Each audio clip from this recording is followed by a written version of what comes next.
आकाशवाणी मध्य प्रदेश से प्रस्तुत हैं प्रादेशिक समाचार।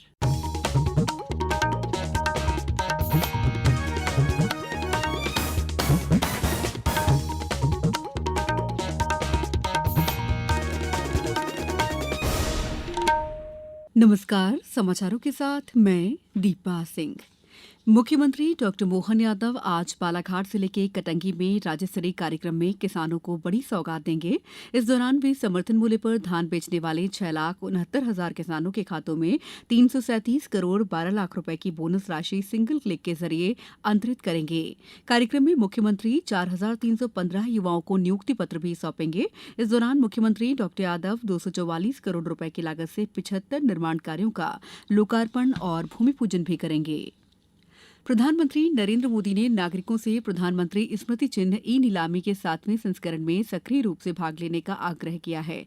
ये नीलामी pmmomentos.gov.in पर 2 अक्टूबर तक जारी है। सोशल मीडिया पोस्ट में श्री मोदी ने कहा है कि इस नीलामी में भारत की संस्कृति और रचनात्मकता को दर्शाने वाली कृतियां शामिल हैं। इस साल ई नीलामी में पूरे देश से 1,300 से अधिक अनूठी वस्तुएं प्रदर्शित की जा रही हैं। नीलामी से प्राप्त सभी आय नमामि गंगे परियोजना में योगदान करेगी। वस्तु और सेवा कर जीएसटी सुधार अगली पीढ़ी के भारत की अप्रत्यक्ष कर प्रणाली को सरल बनाने की दिशा में एक महत्वपूर्ण कदम है। अब लोग जीएसटी सुधारों का लाभ उठा सकते हैं, जो इस महीने की 22 तारीख को लागू हो चुके हैं। विभिन्न वस्तुओं और सेवाओं पर कर की दर को कम करने वाले ये सुधार लोगों को काफी राहत दे रहे हैं। पेश है एक रिपोर्ट।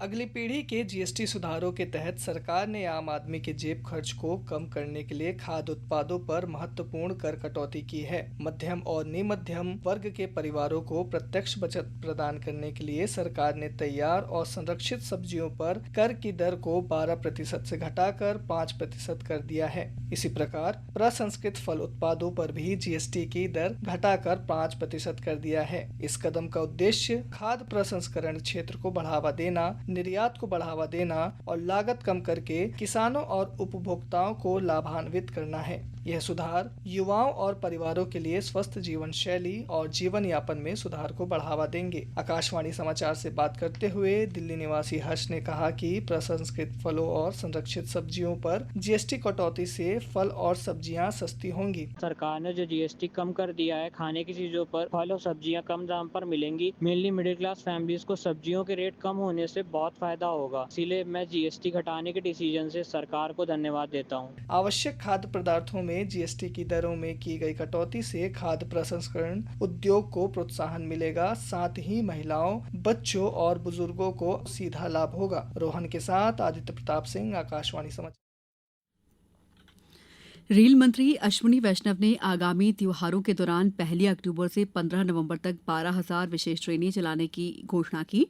उन्होंने कल नई दिल्ली में कहा है कि 10,000 रेलगाड़ियों को अधिसूचित कर दिया गया है और 150 पूरी तरह से अनारक्षित ट्रेनों को अंतिम क्षणों में तुरंत परिचालन के लिए तैयार रखा जाएगा। प्रदेश में मानसून ने अभी विदाई नहीं ली है। आज मौसम विभाग ने सिवनी, मंडला और बालाघाट जिलों में तेज बारिश की चेतावनी जारी की है। प्रदेश में अब तक 44 इंच बारिश हो चुकी है, जो सामान्य से 19% ज्यादा है। गुना और रायसेन ऐसे जिले हैं जहां 61 इंच से अधिक पानी गिर चुका है। एशिया कप टी20 क्रिकेट में आज सुपर 4 में भारत का सामना बांग्लादेश से होगा। ये मैच रात 8 बजे दुबई में खेला जाएगा। अब कुछ समाचार संक्षेप में। सुपोषण और स्वस्थ नारी सशक्त परिवार पर फोटो प्रदर्शनी और जागरूकता कार्यक्रमों का आयोजन कल से दमोह के मानस भवन में किया जाएगा। 2 दिवसीय कार्यक्रम का आयोजन केंद्रीय संचार ब्यूरो के क्षेत्रीय कार्यालय जबलपुर द्वारा किया जा रहा है। आगर मालवा नगर पालिका द्वारा स्वच्छता ही सेवा पखवाड़े के तहत विभिन्न गतिविधियां संचालित की जा रही हैं। खंडवा में सेवा पखवाड़े के तहत विभिन्न कार्यक्रम आयोजित किए गए। गुना कलेक्टर किशोर कुमार कान्याल द्वारा अधिक से अधिक लोगों को आधार और स्वास्थ्य सुविधाएं प्राप्त हो, इसके लिए विशेष प्रबंध के निर्देश दिए गए हैं। इस बुलेटिन में इतना ही। अगला बुलेटिन शाम 7:10 पर। नमस्कार।